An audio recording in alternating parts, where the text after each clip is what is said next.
আমাদের বিষয় হলো আপনাদের কিভাবে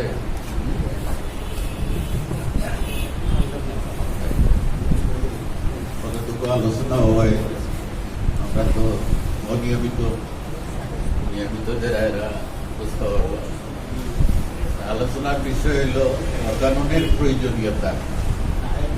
চিকিৎসক যারা আমরা তো ইতিমধ্যে অনেকেই বুঝতে পারছি যে অর্গান কতটুকু আমাদের চিকিৎসা পেশায় দরকারি।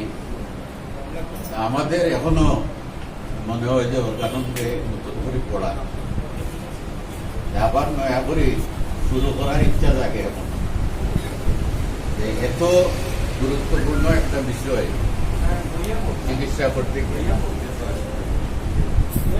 চিকিৎসা করতে গিয়া দেখা যায় যে আমরা প্রায় ভুল করি। ভুল কোন জায়গায় হয়, আমরা শুরুটা অর্গানন নীতির বিরুদ্ধে করি। আমরা মুখে বলি যে সদৃশ নীতি যেগুলা অর্গাননে দেওয়া আছে, অর্গাননটা অগ্নিপতির হইল সংবিধান।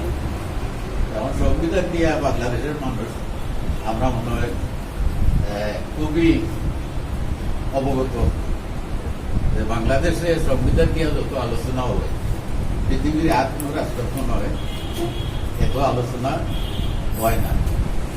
এই দিক দিয়ে আমরা সংবিধান সম্বন্ধে সবার একটা ধারণা আছে। অর্গাননটা অঙ্গীপতির সংবিধান, তার মানে চিকিৎসক হওয়ার পরে আমরা কিভাবে চিকিৎসাটা শুরু করব। আমরা প্রত্যেকেই তো ভর্তি হই যে এখন সফল চিকিৎসক বললে, এখন সফল চিকিৎসক হওয়া আর চিকিৎসা করা দুইটা জিনিস, ঠিক না? নেই এখন সফল চিকিৎসক হওয়া আর চিকিৎসা করাটা দুইটা জিনিস। আমরা দুইটা নীতি আছে প্রচলিত, সদৃশ নীতি আর বিসদৃশ নীতি। সদৃশ নীতিতে পড়ছে একবারে একটি মাত্র ঔষধ, রোগ নয় রোগীর চিকিৎসা আংশিক নয় সর্বাঙ্গীনভাবে, এরপরে সূক্ষ্ম মাত্রায়, এগুলো আমরা পাইলাম সদৃশ নীতিতে। আর বিসদৃশ নীতিতে কি হল যে আমরা যে কোনো উপায়ে ঔষধ কয়েকটা হইলেও দেয়া যাতে রোগীরে, যেটা প্রচলিত আমরা এলোপ্যাথিক চিকিৎসা হিসাবে ধরিয়ে থাকি।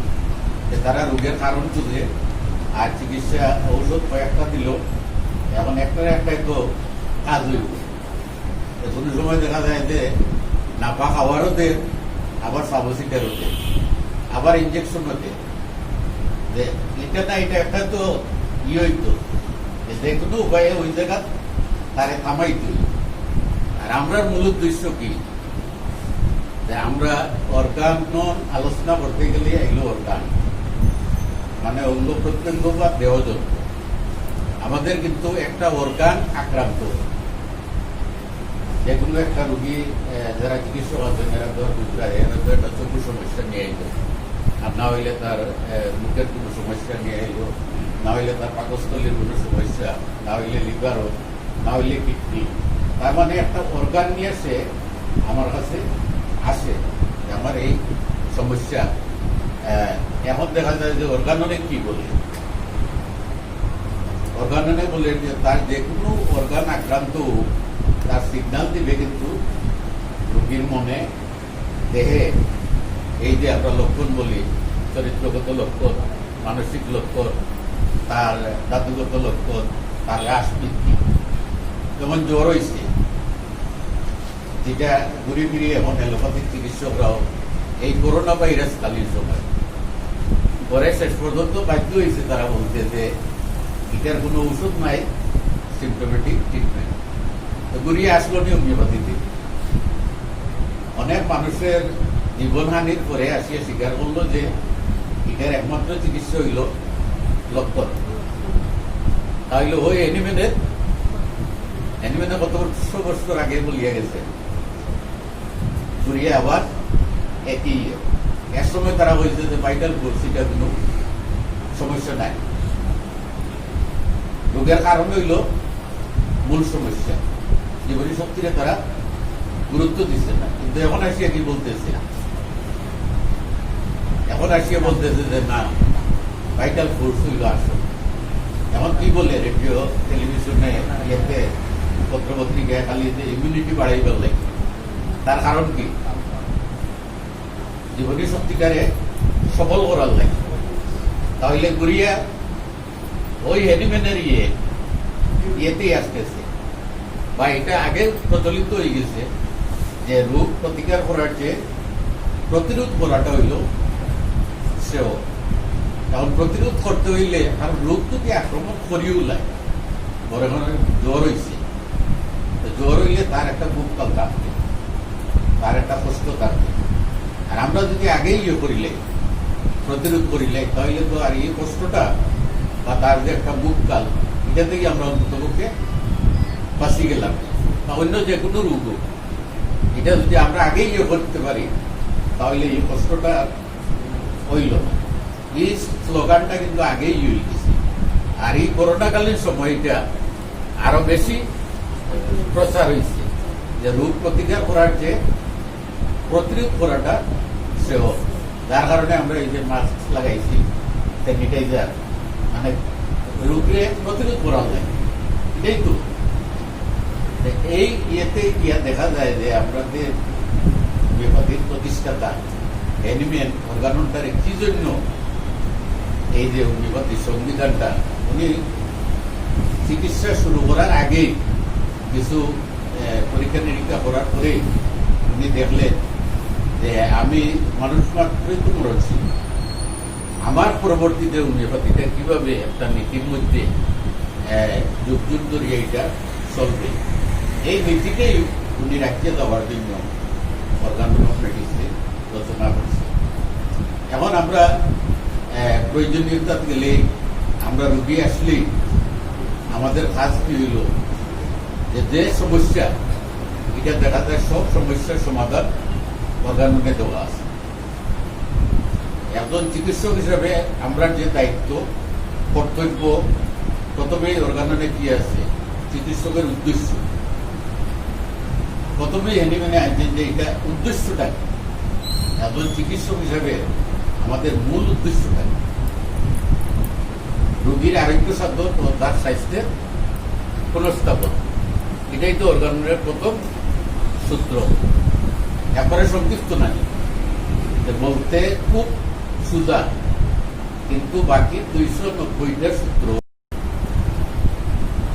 আমরা কাজ কি? রোগীর আরোগ্য সাধন আর তার স্বাস্থ্যের পুনঃস্থাপন। তারা আরোগ্য করতে পারলেই তো আমাদের লাভ। তখন খুশি হয়ে টাকা দিয়া দেয়, তাই না? আরো 5 জন রোগী ফাটাইত, এটাই তো। পুরুষ রোগী যদি একজন ভালো হইতে না, একজন ফাটাইত। আর মহিলা রোগী যদি একজন ভালো হইতে 5 জন ফাটাইত। তো মহিলা অবল লাগে সুবিধা বেশি নেন, কারণ কারণ কি দেয়? হ্যাঁ, কারণ রোগ যে কোনো আত্মীয় স্বজনের মাঝে দেখবা যে রোগ ব্যাধি হইলে মহিলা হলে দুষ্প্রভাবটা একটু বেশি, ঠিক না নেই? তাইলে আমরা মহিলা রোগী যদি একজন পালা করি, 5 জন পাঠাইব। আর পুরুষ একজনে কাজের ব্যস্ততার মাঝে আর গল্প করার খুব একটা পাইতো না, হয়তো একজন পাঠাই বললাম আমরা একজন পাঠাইলাম, তো একটা প্রচার হইল না। এই জন্য আমরা মূল উদ্দেশ্যটা হইল রোগীর আরোগ্য সাধন। এখন বাকি যে অর্গানন 291টা সূত্র আছে, এর 1 নম্বর সূত্র হইল রোগীর আরোগ্য সাধন ও তার স্বাস্থ্যের পুনঃস্থাপন। বাকি 290টা সূত্র কিন্তু এইটাই আলোচনা করা হয়েছে, প্রথমবারে কিভাবে বাস্তবায়ন করা যায়। এখানে হ্যানিম্যানে প্রথমে করছে যে চিকিৎসক হওয়ার পরে আমরা গুণাবলীটা কি, অন্যান্য পেশার মতো এটাও তো আমরা একটা পেশা নেই, আমরা অন্য কিছু ছাড়িয়ে হোমিওপ্যাথিটারে বললাম। এখন যদি মহৎ পেশা হিসাবে জড়িয়ে নিলাম যে আমি রোগীরে শুধু ঔষধ দিলাম, পয়সা করে কম লইলাম, এটা সম্ভব হইব না। হ্যানিম্যানে হইলা না, অন্য পেশার সাথে ঠিক আছে, এটা একটা পেশা, কিন্তু এখানে কোনো করা যায়। অন্য একটা পেশা যেমন ব্যবসা, আমরা 10 টাকা দিয়ে জিনিস কিনলাম, দাম বাড়ে গেল 100 টাকা বিক্রি করলাম, অথবা মজুত করলাম, আছে না নেই? বিভিন্ন পেশা চাকরির ক্ষেত্রে খাইতে লাগাইও পয়সা এবার খাইলেও আছে, কিন্তু এখানে হোমিওপ্যাথিক চিকিৎসক হিসাবে এই সুযোগটা নাই। পয়লা উদ্দেশ্য হইব মহৎ, উদ্দেশ্যটা কাটতে হইব মহৎ। আমি কোনো অবস্থাতে তার সাথে কোনো প্রতারণা করার কোনো আমার সুযোগ নেই। আমি কিভাবে রুগী, তার অবস্থা কি, তার সামর্থ্য কতটুকু আছে, এটার উপরে নির্ভর করিয়া আমি সে কতটুকু লোড নিতে পারবে এটাও দেখতে হইব। আর প্রথমে যে কাজটা হইল তার চিকিৎসা তো সঠিক হইব। আরোগ্য সাধন করতে গেলেই আপনি তার কিভাবে রোগ হলো, রোগের কারণ কি, এরপরে তার কিভাবে একটা রোগ হওয়ার পরে তার দেহে মনে অনুভূতিতে ইচ্ছা অনিচ্ছায় স্বাদ আহ্লাদে তার যে পরিবর্তন। আমরা তো জ্বর হইলে এখন যে ঔষধ দিতে পারি না, এলোপাথি যেভাবে প্যারাসিটামল বা নাপা বা এই ধরনের অ্যান্টিবায়োটিক দিয়া দিল, আমরা তো এইভাবে করতে পারি না। দেখা যায় যে দুইজনের জ্বর হয়েছে একই পরিবারের, কিন্তু লক্ষণে দুই দিকে নিয়ে যায়, কারণ এক একজনের লক্ষণ এক একভাবে প্রকাশ পাইছে। জ্বর হইলে যে আমরা এकोनाइट প্লেট নিয়ে সবরে দিয়ে দিব, এটাও সম্ভব হয় না। দেখতে হয় যে জ্বর হওয়ার সাথে সাথে কিন্তু রোগীর দেহে মনে তার অনুভূতিতে তার ইচ্ছা অনিচ্ছায় তার স্বাদ আহ্লাদে সবকিছুতে পরিবর্তন। জ্বরটা তো রোগীও বলতে পারে, সাধারণ রোগীও বলতে পারে না যে আমার সেল দরিয়া বুঝিলে আমার শরীরের স্বাভাবিক তাপমাত্রার যে একটু তাপমাত্রাটা বৃদ্ধি পাইছে, তার মানে আমার জ্বর হয়েছে, আপনি ওষুধ দিবেন। এখন তো হোমিওপ্যাথিক চিকিৎসা করে বিপদ বললে জ্বর হয়েছে ওষুধ দোকা হইলেই আমরা কিন্তু ওষুধ নির্বাচন হইত না। কেন জ্বর হইল? তার জ্বর হওয়ার পরবর্তী যে তার দেহের মনে শরীরের যে অনুভূতি, ইচ্ছা অনিচ্ছা, স্বাদ আহ্লাদ, দেখা না জ্বর হওয়ার পরে শুধু তাপমাত্রা বৃদ্ধি পায়, তার মনের মধ্যে প্রথমে সিদ্ধান্ত দেয় যে আমার কেন জ্বর হইল। আর এই সময় যদি জ্বর হইতে তো বিষয় একটু শরীর গরম লাগলেও বোঝা যায় মনে হয় আইছে, হ্যাঁ মনে হয় বাতাস, বুঝলাম না। তো এই জিনিসটা আমরা হোমিওপ্যাথিক চিকিৎসকের দেখি, সিগন্যালটা কিন্তু এই সময় তো বইয়ের একটা কারণ, কিন্তু সবসময় দেখা যায় যে তার প্রথম সিগন্যালটা কোন জায়গায় দিল, মনের মধ্যে।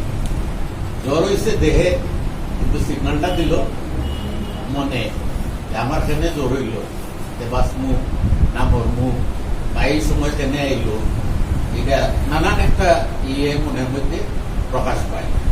এরপরে তো তার শরীরে ব্যথা, মাথা ব্যথা, এরপরে দেখা যায় যে ব্যথা টেথা নাই, তার জ্বর হয়েছে। আবার হয়তো কিছু মিলে যে রুগিয়ে বুঝতে পারে যে আমার তো জ্বর হয়েছে, খাওয়ার রুচিটা বাড়িয়ে গেছে। এরকম রুগী পাইছেন নি আপনারা? সাধারণত জ্বর হইলে তো খাওয়ার রুচিটা বেশিরভাগ রুগীর কম হয়, কিন্তু এরকম জ্বর রুগীও পাইছে যে তার খাওয়ারই গিয়ে বুঝিলে আমার জ্বর আইব, এরকম একটা রুচি বাড়ি যায়। এইগুলা কিছু লক্ষণ আছে, অদ্ভুত লক্ষণ।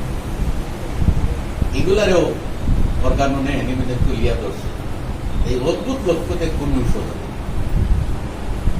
কিছু অদ্ভুত লক্ষণ আছে না, যেমন ইন্ডোনেশিয়ার রোগী দেখা যায় পানি খাইতে আটকে যায়, কিন্তু ভাত খাইতে, শক্ত জিনিস খাইতে আটকে না। এটা একটা অদ্ভুত লক্ষণ না, তাহলে এখানে ওষুধটা ক্লিয়ার হয়ে যায়। আমরা কোনো কোনো ক্ষেত্রে আবার অদ্ভুত লক্ষণের উপরে গুরুত্ব দিয়েও আমরা ঔষধ প্রয়োগ করি। এই যে লক্ষণ সংগ্রহ করা, এটা তো একটা কোটে নিয়ে, আমরা যদি লক্ষণ সঠিকভাবে সংগ্রহ করতে না পারি, তাহলে কিন্তু ওষুধ নির্বাচন করা সম্ভব হইত। আজকে মনে করলাম যে দিলেই আজকে, এখন তো আর সিজন এकोनाइट আসবে। এই সময় যে বয় তার কাজ করে করোনাকালীন সময় এই সময় দেখা যাইব যে গণেট দিয়া কাজ করে না। আমরা দেখছি কিছু ভিডিও করিয়া পরীক্ষা করিয়া কাজ হয়। তার মানে এটা লক্ষণ নাই। তাহলে লক্ষণ বুঝাইতে হইলে আমার তার সর্বার পরবর্তী যে দেহে মনে অনুভূতিতে ইচ্ছা অনিচ্ছায় সাদাল্লাতে যে পরিবর্তন তার দেখা দিচ্ছে এটার উপরে নির্ভর করিয়া আমার ঔষধি হবে। তার মানে তার সবকিছু নিতে লক্ষণটা ভালোভাবে সংগ্রহ করতে। এখানেও দেখা যায় যে আমরা খুব একটা গুরুত্ব দিই না, যার কারণে দেখা গেল আজকে এগোনাইট দিলাম, কালকে এলো দিলে রাষ্ট্র। এমনও দেখা যায় পরে আগের দিন যে ওষুধ দিচ্ছি পরের দিন যেটার লক্ষণ দেখা দেয় এটা দেওয়াও যাবে, কারণ এটা এটার সাথে তারিও নাই, মিল নাই, এরকমও বিপদ পড়ে যায়। যার কারণে প্রথম ওষুধ নির্বাচন করাটা আমি যেটা দিয়ে শুরু করছিলাম যে আমরা এখনো মনে হয় যে অর্গাননটা প্রথম থেকে শুরু করি পড়া। এখানে ওই যে ভুলটা প্রথম দিন ভুল করিলে কিন্তু পরে আর ওষুধ সঠিকটা আনাটা মুশকিল হয়ে যায়। যার কারণে শুরুটাই যদি আমরা অর্গাননের নিয়ম অনুযায়ী শুরু করি তাহলে দেখা যাইব যে আমার প্রথমটাই কাজ হয়ে যাবে, পরবর্তী চিকিৎসাটা সহজ হয়ে যায়।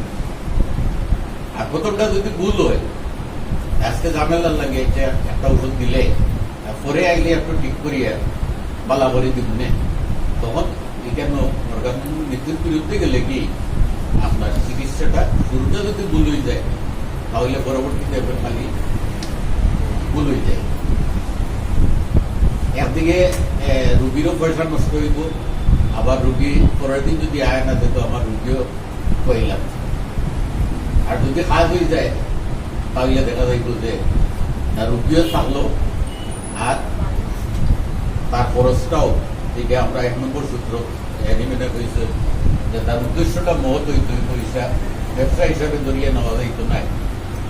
তারে যেভাবে টাকার দিক দিয়েও ইয়ে করতে হইব, তার রোগটাও একদিনে যেটা আয়ত্ত দেওয়া সম্ভব এখানে 1 সপ্তাহ আমরা লাগাইতাম না। প্রথম কাজটাই হইল গিয়া আমরা উদ্দেশ্যটা থাকতে হইব সৎ। এখানে অ্যানিমেনে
জব করার কথা।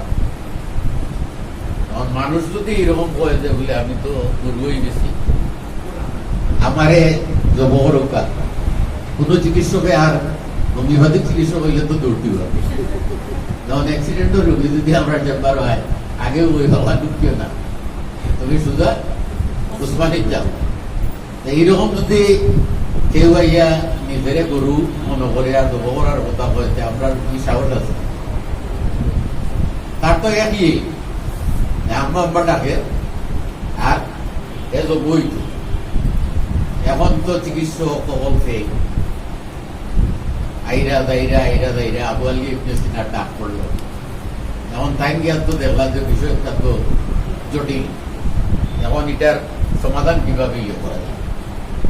তো এরা তো চিকিৎসা বিজ্ঞান নাম করিয়া গেছে, এরকম কিছু উদাহরণ সৃষ্টি করিয়া গেছে। উনি ইয়ে করলাম যে ঠিক আছে তুমি তো জবই তাই, তাহলে তুমি তো এখন জবর উপযোগী নাই বলে সেনে নয় যে তোমার যে শারীরিক অবস্থা, এটা তোমার তো আটটি ছাড়া মাংস নাই, তোমারে এখন জব করা দায়িত্ব নাই, তুমি ইয়ে করো একটু হৃষ্টপুষ্ট বলে। এখন হৃষ্টপুষ্ট হইতে হইলে, জবর উপযোগী হইতে হইলে আমার কি করতে হইব বললে, তুমি খাওয়া দাওয়া করতে হইব, নিয়ম মানতে হইব। উনি ব্যবস্থা দিয়া গেলেন, পরে আসলেন খবর নেওয়ার, দেখা যায় যে এখন রুগী তো ফিরাই খাওয়া দাওয়া করছে, নিয়ম মানছে, ঘুম হয়েছে, এখন তো মানুষ হয়ে গেছে আর ইয়ে রয়েছে নি। এখন আবু আলী ইবনে সিনা বললা তোমার তো এখন জবর কি হয়েছে, এখন কয় আমারে কিন্তু গরু পাইলেন, হ্যাঁ আমারে আপনি গরু পাইলানি, আমি তো মানুষ। এই কিছু উদাহরণ রাখিয়ে দেওয়ায় তারা চিকিৎসা বিজ্ঞান তার নাম, এখানে কোনো ওষুধ লাগছে বা এখানে কোনো ওষুধের রূপ নেই, রূপ নাই, যার কারণে এখানে তাৎক্ষণিক যদি এই বুদ্ধিটা খাটাইতে না, তাহলে রোগী তো এইভাবেই জব হোক আর না হোক কিন্তু এইভাবে মারা গেল। এইভাবে অনেক কিন্তু মারা যায়।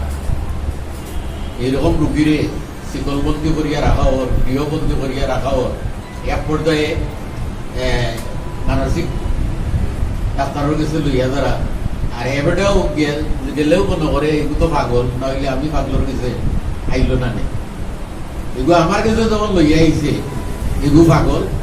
প্রথম কাজ হইলো একটা ইঞ্জেকশন দেওয়া, প্রথম কাজটা হইল একটা ইঞ্জেকশন, এরপরে যা ওষুধ দেওয়া হয় সব গুমর ওষুধ। সে এই অবস্থা কেন আইল, এই জিনিসটা কিন্তু এই চিকিৎসকে কিন্তু এটা খবর করেন, এটা খবর করে এনে মেনে আলাদা ইয়ে করিয়া দিচ্ছে যে মানসিক রোগীর চিকিৎসা কিভাবে করতে হয়, অর্থাৎ এটা আলাদা ইয়ে করা আছে। মানসিক রোগীরে আপনি কিভাবে তার লক্ষণ সংগ্রহ করবেন, তার চিকিৎসাটা কিভাবে করবেন, এটা কিন্তু এনে মেনে কোনো ক্ষেত্রে মানসিক রোগে বেশি গুরুত্ব দেওয়া হয়। যেমন ক্যামোমিলা, ইগনেশিয়া, এগুলো ঔষধটা কিন্তু তার মানসিক লক্ষণের উপরে বেশি নির্ভর করে।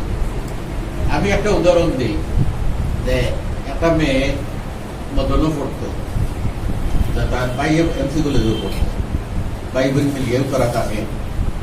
এখন দেখা যায় যে একদিন হঠাৎ করে সন্ধ্যার সময় দেখে যে ভাই তো ফেনাল লেভেলের 30 টাকাটাকে পড়ছে, করিয়া কোনো ইয়ে না পাইয়া প্রতিবেশী এরা আইসে, আওয়ার পরে দেখা যায় যে ভেন্টিলেটারে খাইয়া দেবেন যে এত ফেনলের কেস শেষ। এখন মেয়েটা ইয়ে হয় যে আমার এয়ারপোর্টটা কি, আমার মনে হয় খালি আমিও ভর্তি দিতাম। এখন কোনো ব্যবস্থা আছে নি আমাদের? এখন ব্যবস্থা তো আছে, এখন তার সাথে সাথে ব্যবস্থা এলে কোনো কাজ হইব। ওষুধ তো আমার সিগন্যাল দিলেইছি, তারে ক্লাস করাইছি 1 ঘন্টা, তার পারিবারিক আরো খোঁজখবর নিছি, মা বাপ কইতে হয় বলে মা বাপ চাকরির সুবাদে গ্রামতা হই, আর আমরা ভাই বই বিজ্ঞানও থাকি, আর এক ভাই আছে বিজ্ঞান লেখাপড়া করে, তার পারিবারিক ইয়েটা লইলাম, মানে তার একটু সময় ইয়ে করা।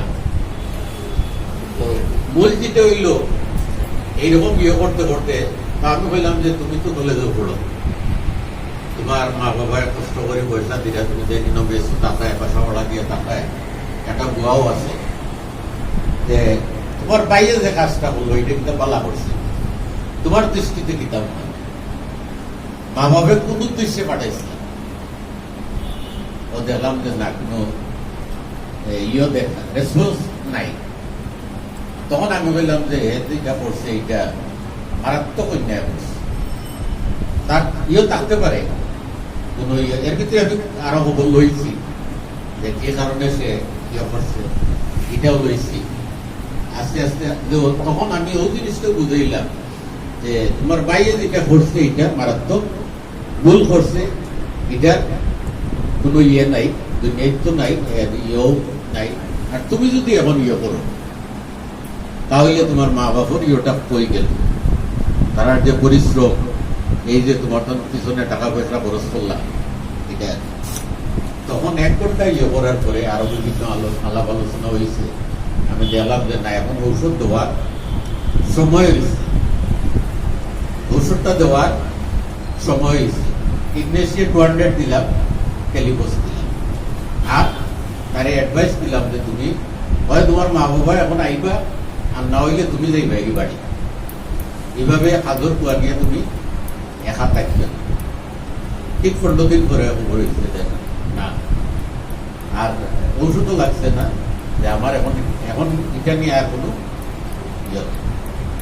এখন ইগনেশিয়া তো আমরা সবেও জানি, কিন্তু যদি সাথে সাথে দিয়া দিতাম, আমার যদি রোগী আরো যে অপেক্ষা করে এটাও যদি আমি চিন্তা করতাম যে এটা তাড়াতাড়ি দিয়া দিই, ইগনেশিয়া তো একমাত্র ঔষধ, এটা তো একটা শখ, আর ক্যালিপোস দিয়া দিলাম বায়োকেমি, ওষুধ তো ওটাই না, 1 পয়সার কোনো কাজ হইল।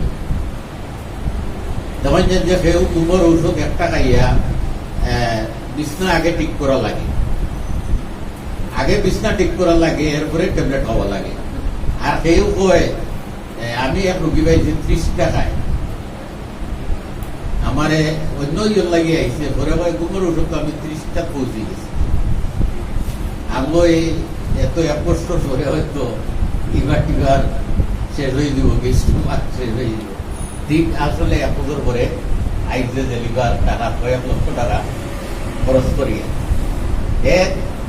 এইভাবে একটা একটা করি বাড়াইছে, প্রথমে একটা পরে 2টা, এরকম প্রায় পাওয়া যায়। ঘুমোর ঔষধ খাইয়াও ঘুম হয় না। আর আরেকজনে দেখা যায় একদিন খাইছে 2 দিন পর্যন্ত খালি দিনের আইতে চলে, কারণ তার এই ট্যাবলেটের চেয়ে তার মানসিক অস্থিরতাটা বেশি হয়ে যাওয়ার কারণে তার ঘুমোর ঔষধেও কোনো কাজ করে। এই মহিলারে যদি আমি ইগনেশিয়া দিয়েও দিতাম 5টা বোতল, কয়েক বোতল দিয়ে দিতাম, 5 হইল না, আরে 1 ঘন্টা ক্লাস করা নিতে হইল কি আসল না, তখন গিয়ে ইগনেশিয়া একটা ডোজে কাজ করছে। এই জিনিসগুলো এনিমেনে অর্গানো আলাদা করিয়া দিছে। এই সমস্ত মানসিক রোগীরে কিভাবে, কারণ সবার তো সমান নাই,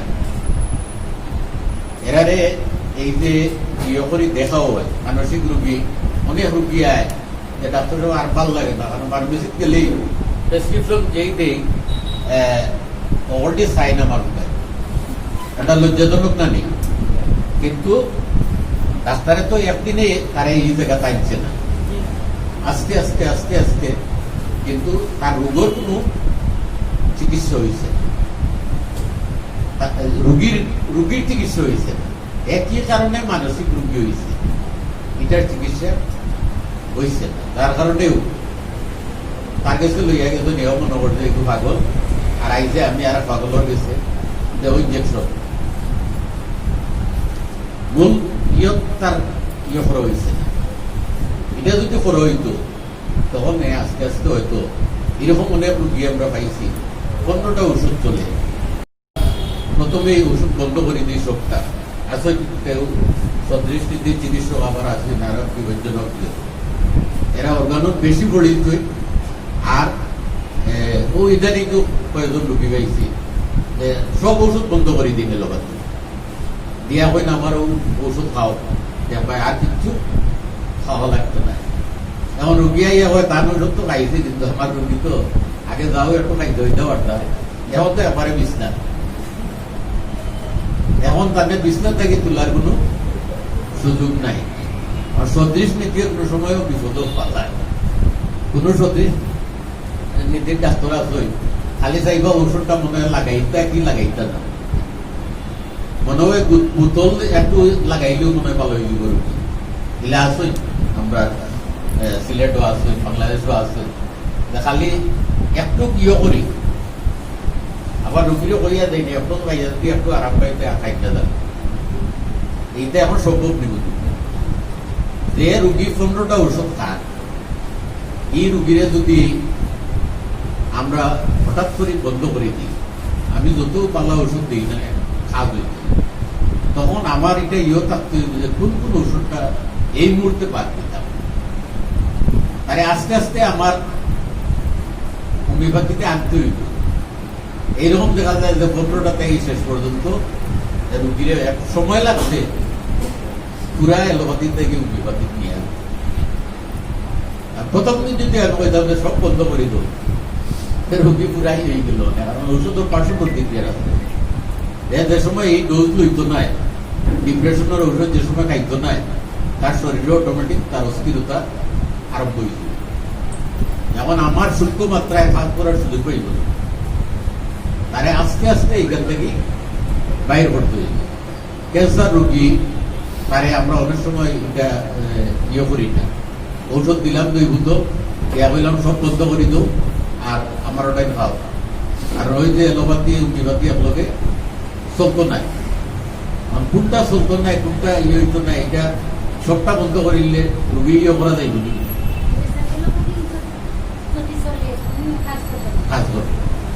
কাজ করে আমরা ইদানিং এই কৌশলটা করতেও, কারণ তারে বাইর করিয়ে আনতে হইলে আপনি একটা ইয়ে অবলম্বন করতে হইবে। কোন রোগী দেখেন যান যে প্রেশারের ওষুধ যারা রেগুলার খায়, যদিও নেজে আজকুর তো ট্যাবলেট নাই, আমার প্রেশার উঠতো আসছিল প্রতিদিন সকাল থেকে, যে সময় আছে যে রাইকুর ট্যাবলেট নাই, সাথে সাথে প্রেশার বাড়া ধরছে। এই যে ঔষধ নাই দেখছে বা ঔষধ এখন সংগ্রহ করা সম্ভব নাই, এখন তার প্রেশার জায়গা পাড়ি দিচ্ছে।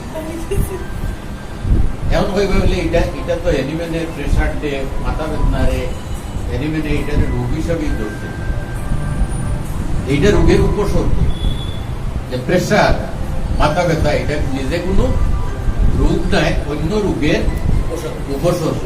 ও দেখুন তার ট্যাবলেট নাই, প্রেশার সাথে সাথে বাড়া ধরছে।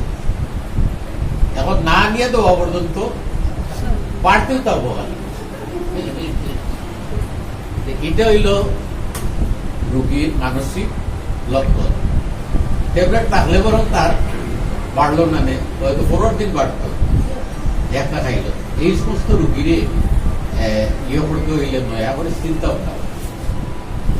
এখন যদি এখানে আমি বলি যে সব বন্ধ, তুমি ইয়ে করিলাও, আমার হোমিওপ্যাথি সূক্ষ্ম মাত্রা এটা খাইলে আর কিছু খাইতে পারতে নাই, এটাও কিন্তু ঠিক নাই।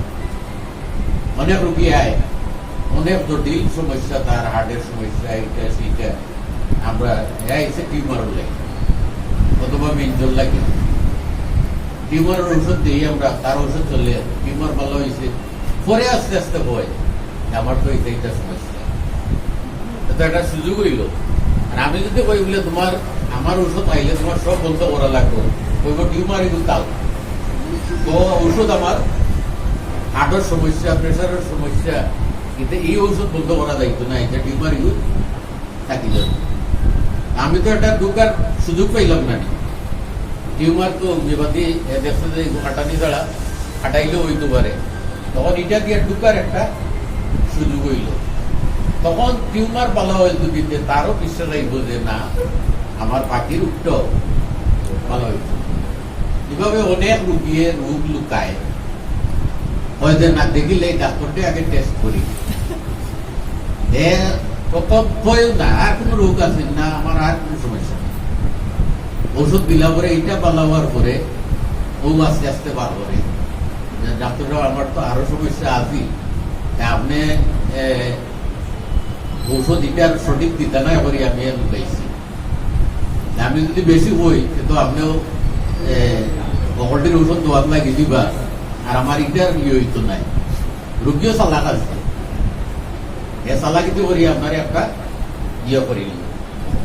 এই জিনিসটাও আমরা খেয়াল করতে হইব, এগুলো অর্গাননে করা আছে।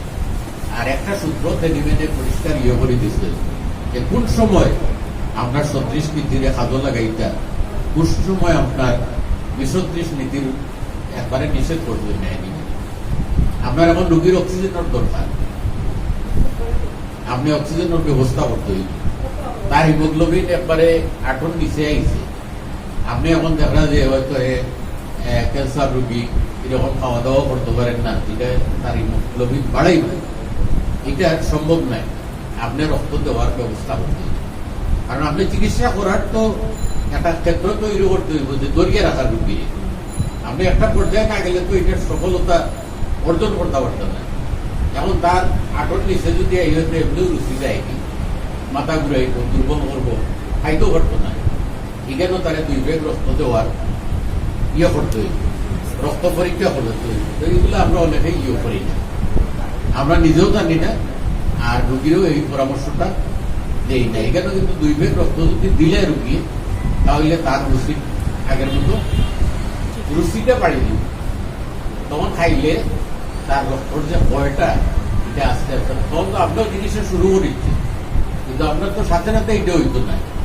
আবার এটার অর্থ এটাও নয় যে আপনার যেরকম আছে কোন রুগীর শরীরও 1 ব্যাগ রক্ত পরীক্ষা নিরীক্ষা করা, পুশ করা যে সময় লাগে, এই সময় কম সময়ে আপনার শরীরও 1 ব্যাগ রক্ত গঠন হয়ে দিব, আমরা ঔষধ আছে। এখন কোন ক্ষেত্রে, এটারও ক্ষেত্র আলাদা আছে। রোগী যদি ওলা সবল হয়, খাওয়া দাওয়া ঠিক মতো করতে পারে, তাহলে এটা খাবার হইব। কিন্তু যারা দীর্ঘদিন থেকে ভুগে, ক্যান্সার রোগী বা অন্যান্য রোগী, এরা তো আপনি এইরকম খাদ্য হয়তো খাইতে পারতো না, আর এইরকম রক্ত তার সম্ভব হইত। এনে মানে এই ক্ষেত্রে কিন্তু আপনি কাল বিলম্ব না করে, যেখানে তার ওই যে আঘাত ফাটে গেছে, অনেক জায়গায় হাঁটছে, এখানে সেলাইট দরকার নাই, সাবজেক্ট নামে আছে, সামনে তো কিচ্ছু নাই, আমরাও দৌড়া লাগে বাবা, এনে তো তারা বই রয়েছে, আমরা তো ঢুকতেও দিলাম না, বাবা তোমার রক্ত আর তুমি দৌড়িয়ে যাও, ডাক্তারেরও কাজ ছুটি গেছে, রক্ত দেখিয়া, এখানেও তারা কতজন আইতে আও, কোনো অসুবিধা নাই, কারণ তারা প্রস্তুতি আছে। কেউ গাতিও করিলেন, সিলাই টিলাই দিলেন, কারণ একটা গাড়ি অ্যাক্সিডেন্ট করলে কতজন মানুষ একসাথে গিয়ে উঠে, 2 গ্রামে মায়ের করিয়া অন্তত 25-30 জন গিয়া হাজির হয়ে, তারা কাছে এটা কোনো সমস্যা নেই। কিন্তু আমরা রক্ত দেখলে আর ওই না খাই আমার বড় দুঃখ পায়, তুমি আমরা বরং আরো একটু ব্যবস্থা করিয়া পারইয়া তারা যাতে সহজে হসপিটাল যাইতে পারে, আমরা যদি এরকম ব্যবস্থা হয়ে যেত তখন আমরা লাগে এটা সিলাই তো এমন কোনো কঠিন কাজ নাই, তারা যেভাবে করে বরং আমরা একটু মায়া করে বললাম যদি আমরা ইনো ব্যবস্থা থাকতো, তারা তো একদিকে রুগিয়ে চিৎকার দেয় আর একদিকে সিলাই করে, কেউ এনএসথেসিয়া কেউ গীতা এমনি মারি দেয়, কিচ্ছু করে। এইটা তো ফেরেক বিদ্ধ হয়েছে, মায়ের করিয়া আছে বিদ্ধ হচ্ছে, এখন কি করতে হইব, এখানে এনিমিনা বইরা যে না কাল বিলম্ব করা যাইতে থাকে, এখানে তারে সঠিক জায়গা মতো ফাটাইতে।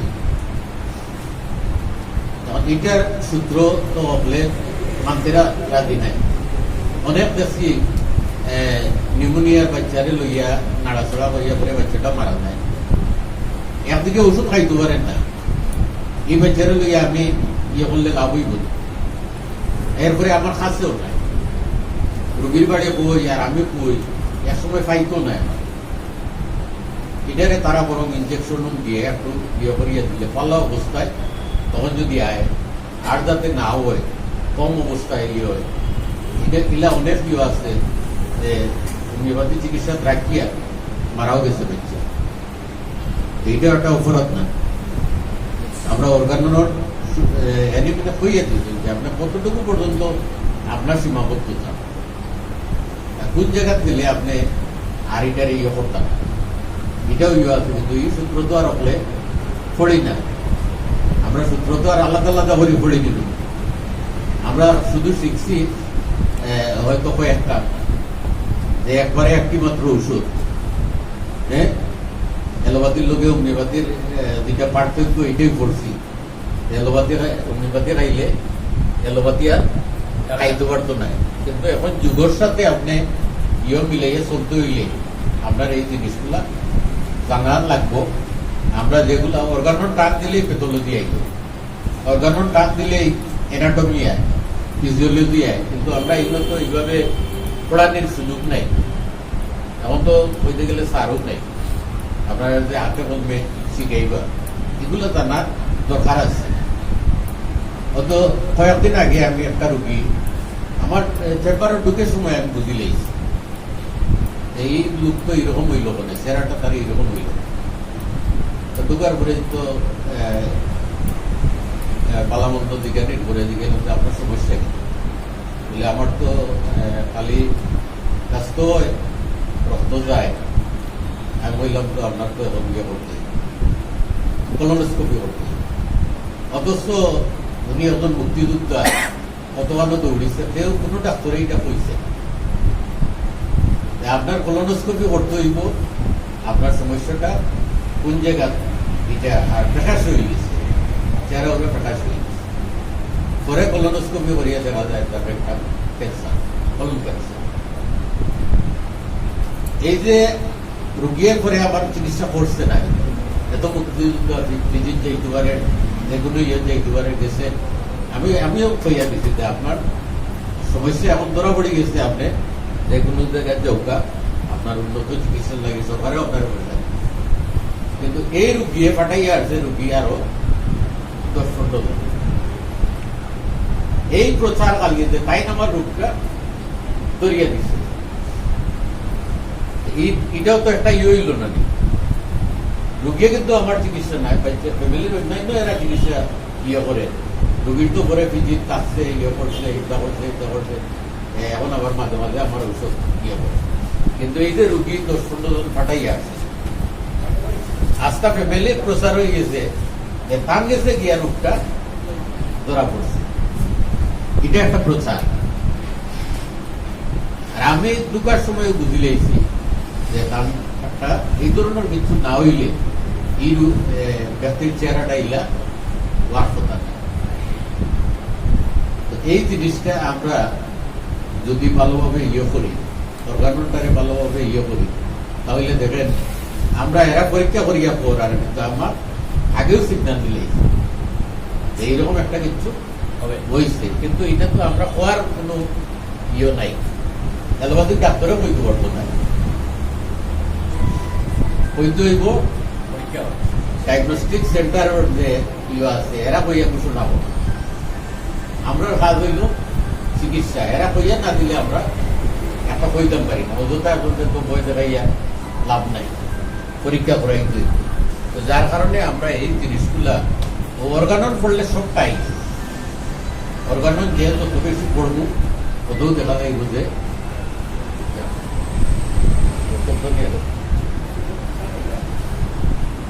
অর্গাননটারে যত বেশি আমরা ইয়ে করবো তত দেখা যাইব যে চিকিৎসা পেশায় সফলতাটা। আমি আগেও বলছি যে নীতির ভিতরে সফলতা আর নীতি ছাড়িয়া সফলতা দুইটাও আছে। আমরা অনেক ডাক্তার আছে, আমরা লোকে তো ইয়ে হয়, আমরা কলেজ থেকে ইয়ে করছে পেটের ইটা দিয়া ব্যাগ করিয়া ঔষধ দেয়, রুগীরও অভাব নেই। আবার শুধু সিঙ্গল মেডিসিন দিয়াও সফলতা। আমরা যেখানে বইয়া আল্লাহ আলোচনা করতাম, এখানের যে প্রতিষ্ঠাতা নীতির ভিতরে থাকে সফলতা, একমাত্র নীতির ভিতরে থাকিয়া সফলতা। যদি বারবার ইয়ে করতেন, কোন রোগীর যদি একটু ইয়ে লাগতো বারবার বই উঠাইয়া দেখতেন, কিন্তু কোনো সময়ও ওই যে বিশ্বস্ত উপায় যেটা হয়েছি যে আপনার আগে বিশ্বাস হইতে হইব যে আমি যে ওষুধটা দিলাম, এই ওষুধটা সঠিক। তত সময় এটা আইসে না, উনি ওই বই উল্টাইতে আছে, দেখতে আছে। এখন এখানে আমরা বেলায় গিয়া কিছু রুগী হইব, ডাক্তারে তো আমার সামনে দেখলাম বই উঠাইলাম, তো মনে হয় ডাক্তারও তো ইয়ে না। আবার কিছু রুগী আছে বই উল্টাইয়া দিলে খুশি হয় না, ডাক্তারে খুব চিন্তা করিয়া বই দেখিয়া দেখছি লাল বই এখন বড় বই, বড় বই এখন উল্টা পাল্টা করিয়া উল্টাই পাল্টাই দেখিয়া আমার ওষুধটা দিছে, একটা বিশ্বাস আছে। এখন বিয়ে হইব যে ইয়ে নাই যে আমি হওয়ার পরে যদি তাই বই কাটাকাটি করতাম, তো বিপদ গল্পেও আছে। হ্যাঁ, কিন্তু আমরা রুগিয়ে কি বলবো না বলবো এটাতে আমি কতটুকু সন্তুষ্ট হইলাম যে আমার রুগীর ওষুধ যে দিলাম ওষুধটা 100% সঠিক বা 95% বা 90% সঠিক। এই জিনিসটা যদি আমি বুঝতাম পারি তাহলে দেখা যায় বলতে রুগীরও কাজ করে, ঠিক না? আর ভুল প্রয়োগ করলে আগেই বলছি যে পরবর্তী তো খালি ভুল হওয়ার সম্ভাবনা বেশি থাকে। নতুন পুরাতন যেরাও আমরা প্রত্যেকেই আমি বই যে ভালো একজন ইয়ের সাথে থাকতে হইব। যারা চেম্বার দিলেই যারা তো কাটাকাটি করতে হইব, এখন কিন্তু সুযোগ কম, একমাত্র সেমিনার। আর নয়াদেরা এরাও একজন চিকিৎসকের সাথে কিছু সময় কাটাই গেল। আমার অন্ততপক্ষে 2-3 ঘন্টা একজন চিকিৎসকের সাথে যদি সময় ইয়ে করি, আর এখানে 6 বছর পড়া আর একজন চিকিৎসকের সাথে 1 বছর থাকায় সমান।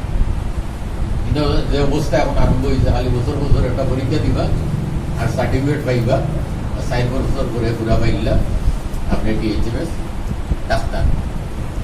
এখন এই সার্টিফিকেট লইয়া কিন্তু অনেকে 10 বছর 15 বছর ধরে ঘুরাই কোনো কাজ দেখা হয় জিন্দাবাজার কিতাব লেখা আছে আর কিছু তো ইয়ে করতাম পারি না। কেউ দেখা যায় খুলছে কয়েকদিন করে নাই, দেখা হইলে হয় যে তার টিউশন ইয়ে করি পুঁজি ছাড়া ব্যবসা পালা। হ্যাঁ, এই চেম্বার ভাড়া সিকিউরিটি ইত্যাদি দিয়া পরে দেখা যায় মাস তুললে ভাড়ার বয়সেও হয় না। না হওয়ার কারণ এগুলা ওই যায় কি অনেক সময় আমরা যারা ভালো ইয়ে এরাও দেখা যায় পারে না, এই দ্রুতর সাথে টিকতে পারে না। আর এলোপ্যাথির যেভাবে সুবিধা আমরা এইভাবে সুবিধা নাই। এলোপ্যাথি তো তারে MBBS পাস করাতে গিয়েও তারে ফলো করে, কোম্পানি ফলো করে, বিভিন্ন ক্লিনিক হসপিটাল প্রাইভেট হসপিটাল যারা এরা ডাক্তার হলে একটা সাপোর্ট দিরা এই যে সাপোর্টগুলা পাওয়ার কারণে তার যে ক্রিটিক্যাল পিরিয়ডটা এ নিজে বুঝতে পারে না। আমরা কিন্তু এই জিনিসটা সবে কিন্তু ইয়ে করতাম, আমরা জানিয়াও পারতাম না, আর যারা জানি না এরা তো আরো বিপদে পড়েছে। যার কারণে ভালো একজন যে এরিয়াতেও আছে ভালো একজন চিকিৎসকের সাথে কিছু সময় অন্তত ব্যয় করবা, তখন তার কিছু ওই যে রোগীর যে লক্ষণ সংগ্রহ করাটা এটা কিন্তু জটিল নাই, এটা তো অন্ততপক্ষে জানতে পারতাম। এই জিনিসটা নিজে জানতে হইব। প্রত্যেক ডাক্তারের আমি দেখছি বিভিন্ন ডাক্তারের প্রত্যেকের একটা নিজস্ব কৌশল থাকে। রোগীরে আপনি প্রথম তো ধরতে হইব। রোগী যদি প্রথম আপনার সুযোগ না দেয় যে আপনি চিকিৎসা করার, তাহলে কাজ হইব না। এলা অনেক আছে। আর এখনকার চিকিৎসা মানে রোগী ফাইল বইয়া লইয়া এইতে পারে না, আমিও টেবিলও ছাড়িয়া এত ফুরাই হইয়া বই থাকে। এখন আপনি এটাই উল্টাই পাল্টাই যদি তারা বইতে পারেন সঠিক তার সমস্যা কোন জায়গা, তাহলে আপনার চিকিৎসা করার সুযোগ দিব, আর না হইলে কোনো সুযোগ হইত না। কারণ এর মধ্যে আগে বলছিলাম ডাক্তার খাই আইছে, অমুক ডাক্তার খাইছি অমুক ডাক্তার খাইছি, এখন আপনারা খাইতাম। এখন আপনার পরীক্ষা লইলা রে এ যে ফাইলটা নিয়ে দিছে, এই যে রিপোর্টগুলা যে দিছে, এটা কিন্তু এ ক্লাস করিয়ে আইছে রোগী তো জানে না কিন্তু ডাক্তার হলে তারা শিখাই কি এই ক্লাসে ভালো রকম করিলেইছে করিয়ে আইছে এখন আপনি যদি পরীক্ষা পাস না করেন আপনার চিকিৎসা করারও সুযোগ দিত না এখন যার কারণে আমিও জালালাবাদ হোমিওপ্যাথিক মেডিকেল অ্যাসোসিয়েশনের সঙ্গে যারা জড়িত আছে তারা অনুরোধ করবো মাঝে মাঝে প্যাথোলজির এখন সারা নিয়ে বা এখন ডাক্তারা নিয়ে এই জিনিসগুলো জানার দরকার কারণ এখন রুগী কিন্তু ফাইল লইয়া ঘুরে যে কোনো ডাক্তার দেখানি যেউকা তার ফাইল আছে টেস্ট করাইব রিপোর্ট দিয়া তার তার ছবি অভিষেক দিয়া দিলা এখন আপনার কাছেও আনিয়া ফাইলটা দিব আপনি যদি আপনার টেস্ট করেন আপনি যদি টেস্ট এলাও হই তে আপনি চিকিৎসা করার সুযোগ পাইলা আর যদি হয় বলে আপনি লক্ষণ বউকা আমার হোমিওপ্যাথিতে কোন লক্ষণের চিকিৎসা তাহলে হইব এটা বুঝিয়া আই গুনে কত বাহানা বার করবো যে আমার কারে হইয়া আইছি না আমি একটু দিকেই আই এলোপ্যাথির তো তারা সিস্টেম করিয়া রাখছে আগে দেখা তো ভিতরে আর আমরা বুঝতে বুঝতে মুখে মুখে ফেনাও না শুধুইয়া এরপরে হয় আমি তো এখন পয়সা পয়সা আনছি না টাকা পয়সা নাই এখন দেখা যায় তার কাছে 100 টাকাও নেই আর মাথাইলেই যে 1 ঘন্টা এলোপ্যাথি তারা ভালো সিস্টেম করছে এখন যে বইয়া রাখছে অন্য টাকা দিবে এরপরে ডাক্তারের চেহারা দেখা এইটা লোক ইয়াও 5 মিনিট 6 মিনিট এর বেশি সুযোগ নাই পয়লা ইয়তু 5-6 মিনিট এরপরে পরীক্ষা নিরীক্ষা দিলা এরপরে আমার গেলাম এখন আবার কিছু লেখিয়া দিলে এলো তো শেষ আর আপনার কাছে আইয়া কিতা হলো আপনার কাছে আইয়া আগে টেস্ট করে 1 ঘন্টা বুঝে এমন টাকা নাই 100টাও লোকে আর যদি এই টেস্ট ফেল করো এত পুরা আমার বুক তুলাইয়া ফাইল লইয়া যাইছে আমি আইগুনে আপনারা মিলেনি সবসময় হ্যাঁ আপনি কইলা হয় মিলে আহার খবর হইতো না এলে আমরা প্রথম কিন্তু রুগিয়ে শিখাইলে আমরা তো খালি কলেজ থেকে শিখছি না আমরা ওটা কাটাকাটি করিয়া শিখছি কোন ক্ষেত্রে 2-1টা ব্যর্থ হয়েছে তার যে ক্লাস করিয়া আইছে সাবধানগুলোর বিস্তারিত ইলা হয়তো বুঝাইয়া কইতাম পারছি না তার কারণে গেছে সব জিনিস তো আর আমরা সম্ভব না এখন অত্যাধুনিক পরীক্ষা নিরীক্ষা বাইর হয়েছে আর তারাও এখন সংক্ষেপে পারে একটা ডিটেলস ইয়ে না আর এখন তো সুবিধা আছে মোবাইলও ইয়ে করিয়া গুগলও সার্চ দিলেও আপনিও বাইরে এটাই ইয়ে করলে কোনো সমস্যা রুগী ইয়ে করতো না রুগীও আরো বালা ইয়ে করতো বেশি সময় তো বাধা ইতো নাই বইপত্র ইয়ে করতে পারতো না কম্পিউটার ল্যাপটপ লইয়া বইলে আছে এটা একটা এই দুটো আর আপনি কিতা দেখায় এত রুগিয়ে দেখেন এইগুলা ইয়ে করবা আর মাঝে মাঝে অ্যানাটমি ফিজিওলজি প্যাথোলজি সাইডটা বেশি ইয়ে করতে হইব আমরা অর্গানন ছাড়িয়া পারতাম না অর্গাননকে রাখতে হইব ব্যাকটেরিয়া মেডিকা রাখতে হইব আর পাশাপাশি আপনার